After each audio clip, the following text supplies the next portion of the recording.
Should I pay off debt first or should I save first? Let's get right into it. Hey y'all, welcome back to the channel. If you are new here, my name is Nikki. I've been on a budgeting journey since 2019.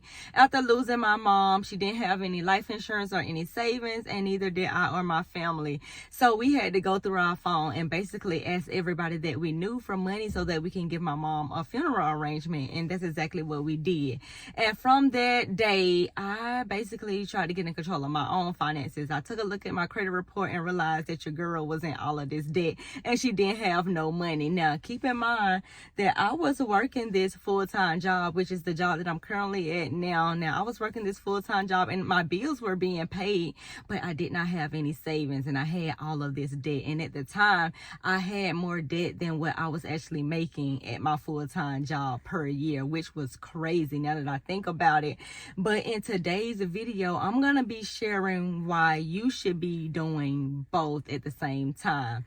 Now, when I first started my budgeting journey in 2019, I was following Dave Ramsey method because I did not know anything about budgeting. I did not know anything about getting out of debt. Only thing that I was taught was just to pay your bills. You work and you pay your bills. And I just thought bills just keep going and going and going and you just die with bills. That's just what I actually thought, which is sad to actually say. But when I first started off on the Dave Ramsey plan, his first baby step is to save $1,000. So that's exactly what I did. Saving $1,000, being that I did start my budgeting journey, I think it was in November. So by the beginning of the year, because in December is when I make the most amount of money at my full-time job, I was able to get the $1,000, I guess, fairly quickly. To some, it might not be quick. A month may not be quick to some people. But for me, that was pretty quick for me to actually get the $1,000. And then the next goal was to actually pay down debt. Now, if you know about 2020, we all went into staying at home. So that's when I actually got off of my Dave Ramsey plan. And the reason why I got off of the Dave Ramsey plan and actually started doing both, paying down debt and saving money, is because I did not know what was going to go on with my job, just like anybody else did not know what was going to go on with their job. There was rumors to be that, the people that just started or low seniority was going to get fired, all of this different stuff. And I was just afraid I may lose my job. I'm going to be completely honest. I was afraid that I may lose my job. So I started doing both. I started racking up money and saving money, and I started paying off debt. So the first thing I paid off was my car, because that was the biggest payment besides making my rent payment.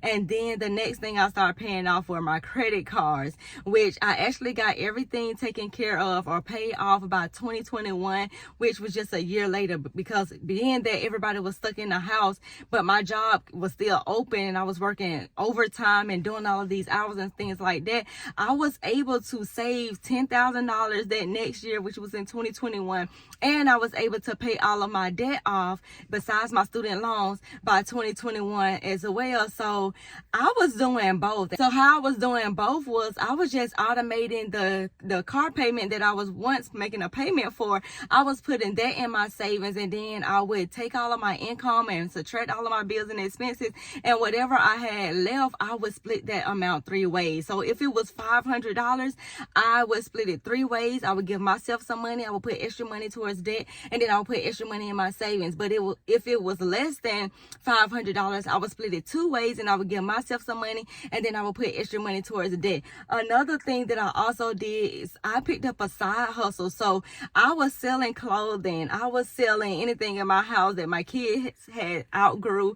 I was hustling basically. I had just started with my budgeting notebook, so I was selling my budgeting notebook and worksheets and things like that in order for me to, get some extra money on the side so I can take care of this debt payment and actually, build my savings. So once I saw my savings grow, I just went all in on just paying down debt. And I say all of this just to say I'm back in that same boat all over again with way more debt now.